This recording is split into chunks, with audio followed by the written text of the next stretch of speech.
अस्सलामुअलैकुम। इस वीडियो में मैं आपके साथ डिस्कस करने जा रहा हूँ एक ऐसा स्टॉक जो कि शॉर्ट टर्म में आपको बहुत अच्छा रिटर्न प्रोवाइड कर सकता है। ये स्टॉक टेक्निकल बेसिस पे एक बहुत अच्छी बाइंग अपॉर्चुनिटी हमारे लिए क्रिएट कर रहा है। स्टॉक का नाम क्या है, स्टॉक को किस प्राइस पे बाय करना चाहिए, किस प्राइस पे सेल करना चाहिए, कितना रिटर्न हमें मिल सकता है, और मैं ये क्यों कह रहा हूँ कि ये स्टॉक हमें एक बहुत अच्छी बाइंग अपॉर्चुनिटी प्रोवाइड कर रहा है, इस हवाले से हम सारी डिस्कशन करेंगे।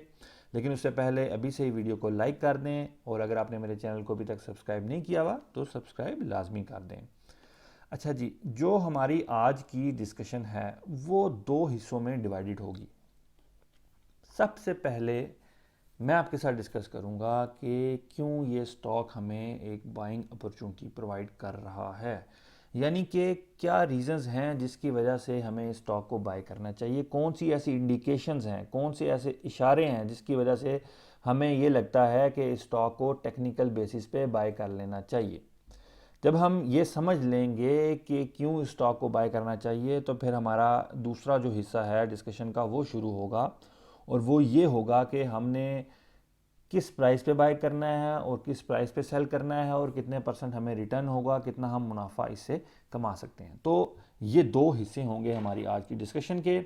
तो सबसे पहले हम ये समझते हैं कि क्यों इस स्टॉक को बाय करना चाहिए, क्या रीजंस हैं। अच्छा जी, ये चार्ट आपके सामने उस स्टॉक का ड्रा हुआ है। स्टॉक का नाम मैं आपको बताऊंगा। जो हमारा दूसरा पार्ट है उसमें हम सारी डिस्कशन करेंगे स्टॉक के नाम के हवाले से, किस प्राइस पे बाय करना है, किस प्राइस पे सेल करना है, वो हम डिस्कस करेंगे। सबसे पहले हम ज़रा ये देखते हैं कि क्यों इस स्टॉक को बाय करना चाहिए, कौन सी ऐसी बाइंग अपॉर्चुनिटी हमें स्टॉक प्रोवाइड कर रहा है। अब ये चार्ट आपके सामने आ रहा है स्टॉक का, ये वीकली चार्ट है, ठीक है। और इस वक्त आप देख सकते हैं, जब ये वीडियो आपके सामने आ रही है तो ये स्टॉक इस वक्त क्लोज हुआ है 22.81 रुपीज़ पर शेयर पे।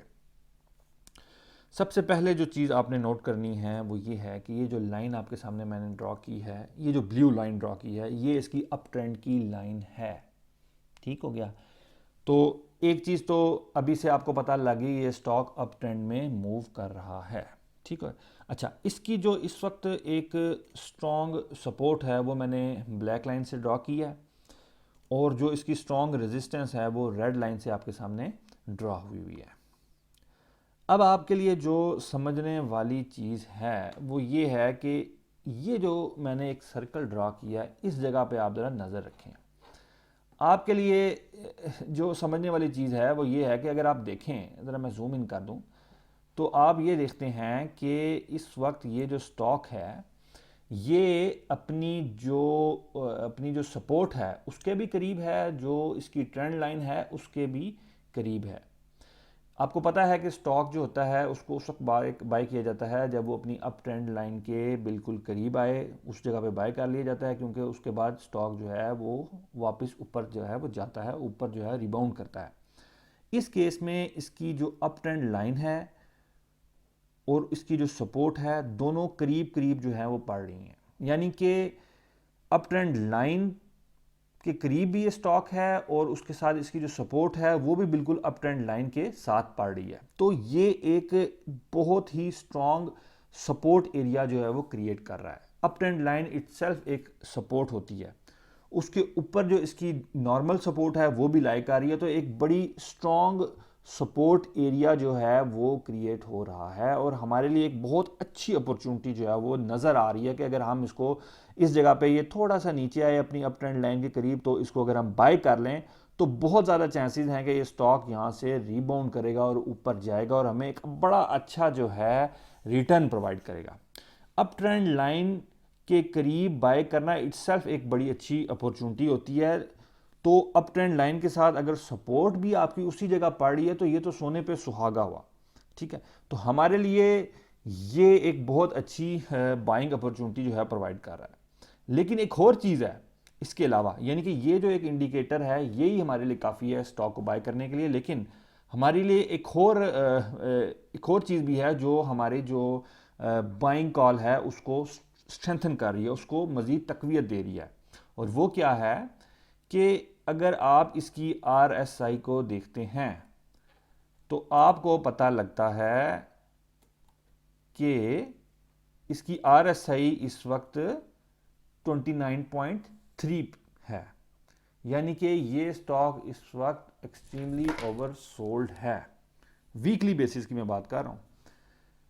अब मैं ज़रा RSI का चार्ट भी आपको दिखा देता हूँ। ये देखिए आपके सामने RSI का चार्ट भी जो है वो आ गया है, और आप देख सकते हैं जहाँ मैंने एरो ड्रॉ किया है कि इस जगह पे इसकी वीकली RSI है और वो इस वक्त 29.4 के करीब है, यानी कि स्टॉक ना सिर्फ अपनी अप ट्रेंड लाइन के करीब है और हमारे लिए एक बहुत अच्छी बाई कॉल जनरेट कर रहा है, बल्कि इसके अलावा अगर आप इसकी RSI देखें तो वो भी 29.3 रुपीज़ है। तो हमारी जो एक बाई कॉल बन रही है उसको मज़ीद जो है RSI जो है वो स्ट्रेंथन कर रहा है, कन्वर्जेंस जो है वो क्रिएट कर रहा है। तो हमने करना ये है कि इसकी जो अप ट्रेंड की लाइन है उसके करीब अगर हम इसको बाय कर लेते हैं तो ये बड़े आराम के साथ ऊपर जाएगा अपनी जो इसकी स्ट्रॉन्ग रेजिस्टेंस है, जो कि मैंने रेड लाइन से ड्रॉ की है, उस तक जो है बड़े आराम से चला जाएगा और हमें बड़ा अच्छा जो है वो एक रिटर्न जो है वो प्रोवाइड कर सकता है। तो ये वो रीज़न है जिसकी वजह से ये स्टॉक हमें एक बाय कॉल जनरेट कर रहा है।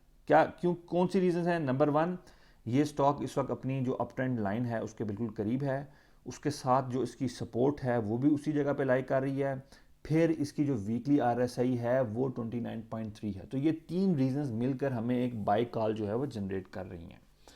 तो हमने अपना जो पहला पार्ट था कि क्यों इस स्टॉक को बाय करना चाहिए वो तो हमने कंप्लीट कर लिया। अब हम आते हैं अपने दूसरे हिस्से की तरफ कि स्टॉक का नाम क्या है, किस प्राइस पे बाय करना है, किस प्राइस पे सेल करना है, कितना रिटर्न हो सकता है। इस तरफ हम आते हैं, हम अपनी स्ट्रेटजी को अब हम डिस्कस करते हैं। लेकिन उससे पहले मेरी एक अनाउंसमेंट है, वो सुन लें। अनाउंसमेंट के बाद आके दोबारा हम इस डिस्कशन को कंटिन्यू करेंगे। अगर आपको स्टॉक मार्केट में लॉस हो रहा है जिसकी वजह से आप परेशान हैं, या अगर आप इस वजह से परेशान हैं कि आपको नहीं पता कि स्टॉक मार्केट में किस जगह पे स्टॉक को बाय करना होता है और किस जगह पे सेल करना होता है, तो अब आपको परेशान होने की ज़रूरत नहीं, क्योंकि मैं अब शुरू कर रहा हूँ एक प्रोफेशनल स्टॉक मार्केट कोर्स जिसमें मैं आपको सिखाऊंगा एक कंप्लीट टेक्निकल एनालिसिस। आपको बताऊंगा कि टेक्निकल एनालिसिस से कैसे स्टॉक को बाय करते हैं और कैसे सेल करते हैं। फिर मैं आपको सिखाऊंगा कंप्लीट फंडामेंटल एनालिसिस, जिसमें आपको ये बताऊंगा कि कैसे स्टॉक को एनालाइज करते हैं और स्टॉक को बाय किया जाता है। और इसमें मैं आपको ये भी सिखाऊंगा कि कैसे एक अंडर वैल्यूड स्टॉक को आइडेंटिफाई किया जाता है। और इन द एंड मैं आपको बताऊंगा अपनी ट्रेडिंग स्ट्रेटजी कि मैं कैसे स्टॉक को एनालाइज करता हूं और कैसे स्टॉक को बाय करता हूं।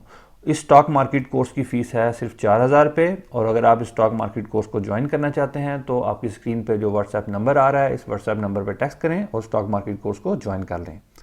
तो चलें अब वापस वीडियो की तरफ चलते हैं।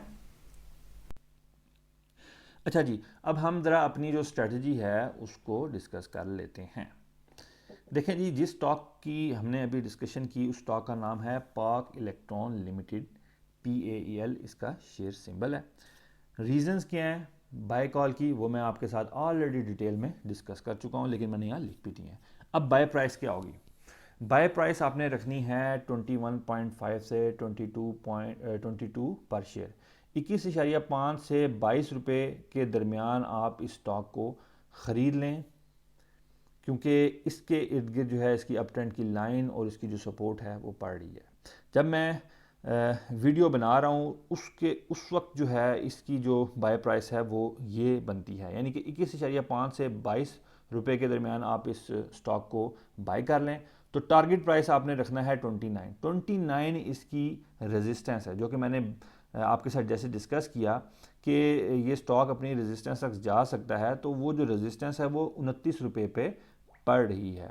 तो आप इस स्टॉक को बाय करेंगे 21.5 से 22 रुपये के दरमियान, जो भी आपको अच्छा मौका जहां लगे आपने इसको ख़रीद लेना है और आपने इसको होल्ड रखना है 29 रुपीज़ पर शेयर तक।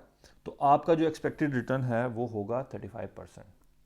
तो ये है आपके सामने पाक इलेक्ट्रॉन लिमिटेड का एक बाय कॉल। और क्यों है, सारी डिटेल डिस्कशन मैंने आपके साथ की, आपको मैंने दिखाया कैसे टेक्निकल एनालिसिस किया जाता है और कैसे बाय सेल्स कॉल जो हैं वो जनरेट होती हैं।